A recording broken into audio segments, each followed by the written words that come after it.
Salut à tous, bienvenue chez Gamma Speed Shop.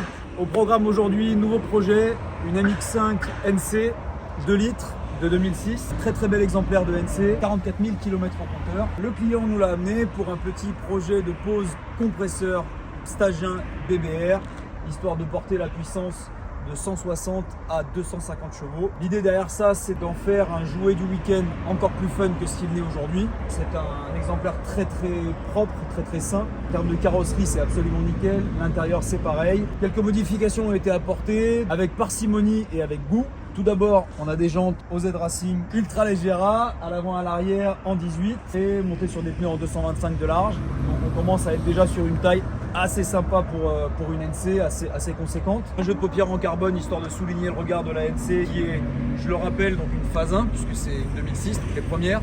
Donc avec le regard le plus aseptisé, on va dire, du modèle, puisqu'il y a eu trois phases de NC. Une lame avant qui a été rajoutée. À l'arrière, un diffuseur pour complémenter le 4-back IL Motorsport. Au niveau moteur, le moteur est full stock, mis à part un 4-back IL Motorsport. Donc on ne présente plus la marque allemande. Notre mission chez Gamma Speed Shop aujourd'hui, c'est de rajouter une centaine de chevaux à cette MX5. Et pour ça, on va lui installer un kit compresseur BBR Stagin sur base de compresseur Rotrex qui va rajouter le peps qui manque encore une fois au NC d'origine, qui, je le rappelle, ont des châssis absolument fantastiques de base. Avec quelques pièces bien senties, on peut en faire un jouet extrêmement fun. Mais clairement, ça manque un petit peu de gouache. Et c'est ce que va corriger ce kit compresseur BBR. On nous pose souvent la question compresseur ou turbo, puisque BBR offre les deux, que ce soit en stage 1 ou en stage 2. Un stage 1 en compresseur ou un stage 1 en turbo, c'est la même puissance. Et pareil pour les stages 2. On aura l'occasion de détailler ce sujet dans une prochaine vidéo pour vous expliquer vraiment tous les détails, tout ce qui change entre le compresseur et le turbo pour vous aider à faire votre choix. En tout cas, ce client-là a choisi le compresseur. Donc c'est ce qu'on va faire sur cette voiture. On rendra la voiture avec le montage terminé, mappé, cartographie sur banc, rendu clé en main à son propriétaire qui n'aura plus qu'à en profiter.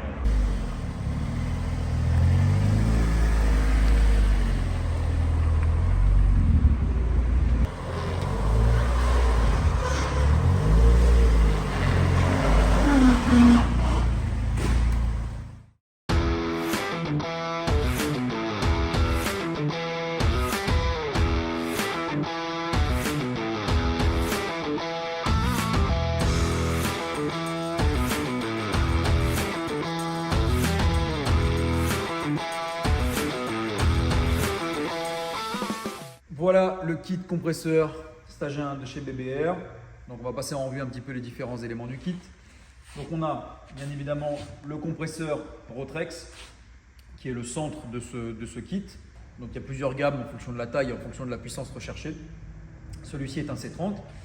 La deuxième pièce maîtresse de ce kit, c'est la plaque de fixation du compresseur qui va venir se fixer sur le moteur et qui va nous permettre de tenir notre compresseur et notre système de poulie. Au niveau refroidissement, on va avoir l'échangeur qu'on va placer donc en façade derrière le pare-choc, totalement invisible vu de l'extérieur. Il faut vraiment se pencher et regarder à travers la grille pour pouvoir le voir. Échangeur RR Forge, donc on ne présente plus. Notre radiateur d'huile Mocal, donc pareil, une marque de qualité qui va nous servir à refroidir l'huile du compresseur. Je rappelle que sur cette gamme de Rotrex, ce n'est pas l'huile moteur qui sert à lubrifier le compresseur, mais c'est bien un système indépendant.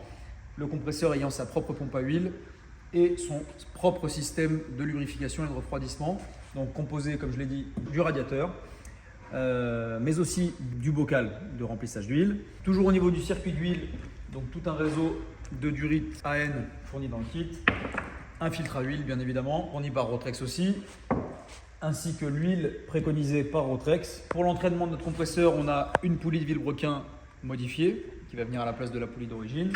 On a un support et un roulement pour pouvoir modifier le cheminement de la courroie d'accessoires. Un filtre cône mousse, pareil, de chez Forge, qui est complètement intégré dans le pare-choc qu'on ne voit plus dans la même hauteur. Ainsi que tout le piping fourni par BBR, donc conçu et fabriqué par BBR. Donc piping aluminium, peinture époxy noir satiné par-dessus. Bien évidemment une courroie accessoire spécifique fournie par BBR. 4 injecteurs avec un débit augmenté par rapport aux injecteurs d'origine qui ne sont pas capables d'encaisser les 250 chevaux. Un capteur MAP capable de mesurer donc la suralimentation, contrairement au capteur MAP d'origine qui ne peut mesurer que la dépression à l'intérieur du moteur, puisqu'on est sur un moteur Atmo à la base.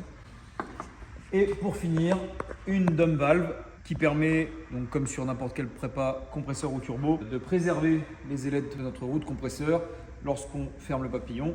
Donc première étape de l'installation de ce kit, ça va être de retirer la boîte à air, de retirer tout ce qui va être dans cette zone-ci, puisque le compresseur va être placé à la place de la boîte à air d'origine.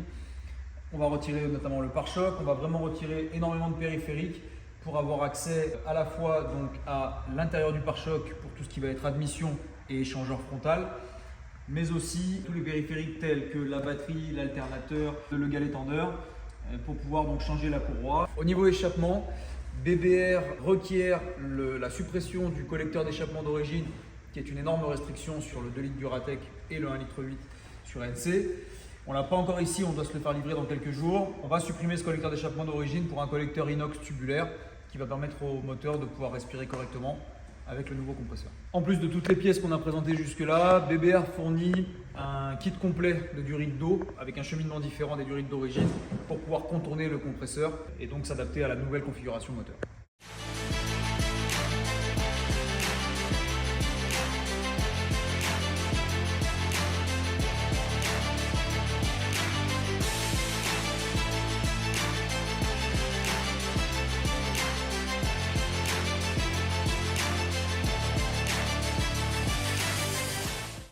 Le montage du compresseur est quasiment terminé. Hop, on a eu un petit problème technique lors du tournage. On n'a pas d'image du montage du compresseur sur le moteur, mais vous inquiétez pas, on va tout vous expliquer. Allez, on continue. Il a fallu désosser quand même une bonne partie de l'avant de la voiture. Pour ce qui est de plus visible, on a évidemment le pare-choc qui est tombé, on a les phares, la traverse avant qu'on a dû enlever aussi pour pouvoir installer tout ce qui est refroidissement et filtre à air à l'avant. On a dû déposer quasiment la totalité des périphériques, donc on parle de bac à batterie, la boîte à air complète qui a été supprimée puisqu'elle ne sera pas réutilisée bien évidemment. Tout ce qui est sous-bassement, donc le sabot en plastique sous le moteur, les pare-boues, vraiment tout ce qui peut nous gêner lors de l'installation du piping, des échangeurs thermiques et du compresseur en lui-même. La pièce maîtresse de ce kit bien évidemment, c'est le compresseur Rotrex qu'on voit ici, monté sur une magnifique platine aluminium taillée dans la masse de chez BBR. Au niveau de l'entraînement mécanique du compresseur, BBR a une solution extrêmement propre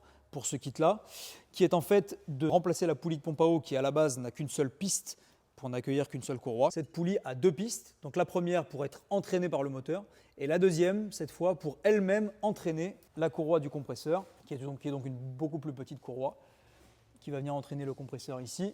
Au niveau du circuit d'air, donc on démarre par notre filtre à air Forge ici, qui va être donc caché derrière le pare-choc d'origine. Un filtre à air conique avec son piping qui va venir alimenter en air frais notre compresseur. À noter un petit détail, mais quand même très important, c'est qu'à l'intérieur de notre compresseur, on a une bride en aluminium, un espèce d'entonnoir, qui va brider le débit d'air entrant dans le compresseur parce que ce compresseur, si on le laisse tel quel, enverra beaucoup trop d'air à notre moteur et beaucoup trop d'air par rapport à ce que peut encaisser le moteur d'origine, puisqu'il est nécessaire de brider notre compresseur pour éviter de tordre une bielle et de passer à travers le bloc. Donc c'est le job de cette bride qu'on a mis à l'admission, donc qui est cachée dans le piping BBR ici. Une fois que cet air arrive à notre compresseur, il est donc compressé puis envoyé dans notre piping en aluminium qui va venir traverser notre échangeur Forge en face avant, peint en noir encore une fois pour plus de discrétion. Une fois que l'air a traversé l'échangeur, donc on a notre dump valve ici qui permet de relâcher la pression au moment où le papillon se ferme, tout ce qu'il y a de plus classique.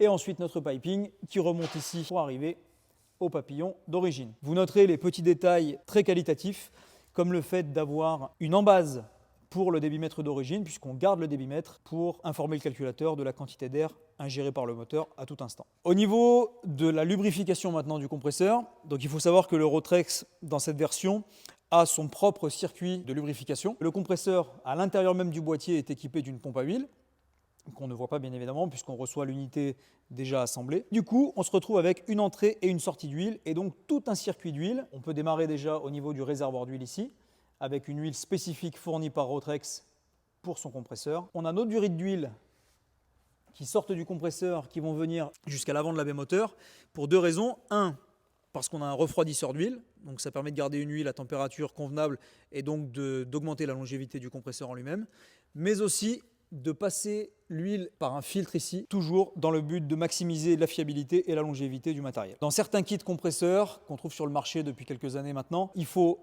avoir un piquage au niveau du circuit d'huile du moteur pour récupérer l'huile sous pression pour venir lubrifier le compresseur, mais aussi un retour d'huile qui implique bien souvent de percer le carter d'huile pour avoir le refoulement à l'intérieur du carter. Donc là, l'avantage de ce kit-là, c'est que le système est complètement indépendant, donc on n'a pas cette opération à effectuer. Si jamais vous décidez de vous débarrasser de votre MX5 et de la remettre totalement d'origine, c'est parfaitement possible. Côté fuel, on a remplacé les injecteurs d'origine par des injecteurs gros débit qui se montent en lieu et place. Donc là-dessus, c'est vraiment du plug and play, il n'y a pas de modification spécialement. On garde les bougies d'origine, on va simplement réduire un petit peu le gap pour éviter le phénomène de raté. Prochaine étape, la purge du système d'huile du compresseur, étape cruciale dans la longévité du matériel parce que ces compresseurs, si on les fait tourner à sec, on les endommage extrêmement rapidement. Étape d'après, on remonte tout ce qu'on a démonté au niveau de la face avant. Ne restera qu'à monter le collecteur BBR et la configuration sera donc complète et on pourra mettre la voiture sur le banc et passer à la phase de carto.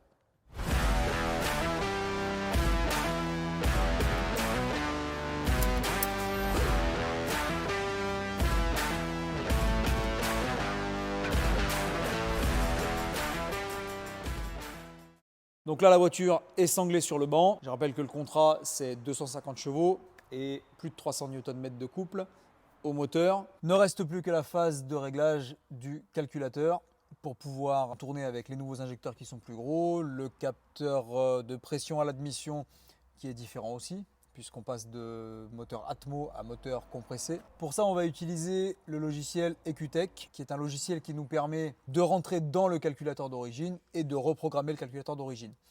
Ça a ses avantages dans la mesure où on garde finalement la base du calculateur d'origine avec toutes les sécurités qu'il peut y avoir, vraiment tout le travail qui a été fait par le constructeur qui permet d'avoir la souplesse d'un véhicule d'origine, les sécurités. Mais en plus donc de pouvoir préparer donc ces moteurs et donc les régler correctement par rapport aux composants qu'on va ajouter, en l'occurrence un énorme compresseur Rotrex. Et maintenant on va uploader notre premier fichier de cartographie qui prend en compte encore une fois tous les changements mécaniques. Et ensuite, une fois qu'on aura fait ça, on va affiner, peaufiner ce fichier jusqu'à arriver à une cartographie parfaitement optimisée et surtout adaptée à cette voiture en particulier, puisque je le rappelle, on ne fait pas de cartographie générique injectée quand on fait nos préparations. Chaque véhicule est cartographié de façon unique pour s'adapter au moteur, aux différentes modifications parce que toutes les configurations ne sont pas les mêmes, mais aussi le kilométrage du moteur, l'usure, etc. Donc c'est pour ça que chaque carto est unique et c'est ce qui nous permet d'obtenir à la fois performance et fiabilité dans le temps.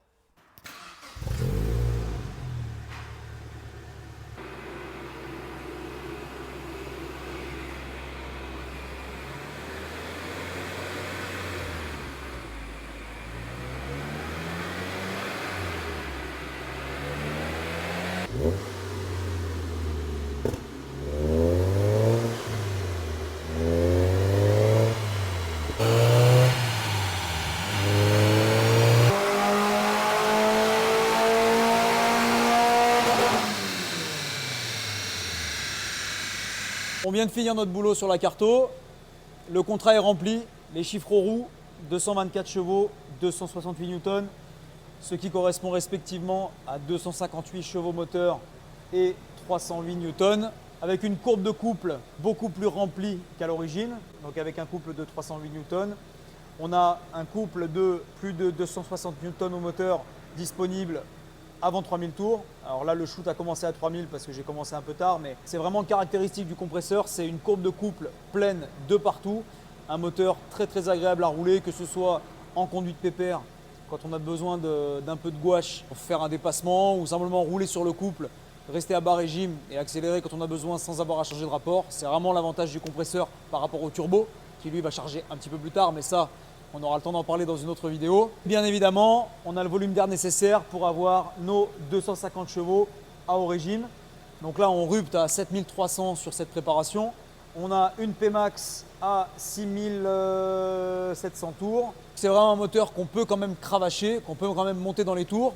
Et là, en tout cas, pour une prépa comme ça, que ce soit pour la route, le col ou même le circuit, c'est vraiment un excellent compromis fiabilité simplicité et performance. On va maintenant rendre cette voiture à son propriétaire qui va pouvoir la redécouvrir avec son nouveau moteur. On espère qu'il va l'apprécier autant qu'on a pu apprécier et travailler sur un exemplaire aussi propre. Je vous donne rendez-vous très prochainement pour l'essai de cette MX5 en conditions réelles sur route. On vous donnera nos impressions, on vous donnera notre ressenti au volant de ce petit cabriolet très sympathique. Donc n'hésitez pas à liker, commenter, partager et surtout vous abonner. Un grand merci à tous pour votre fidélité et votre soutien. Et je vous dis rendez-vous la semaine prochaine pour l'essai de la MX5 sur route.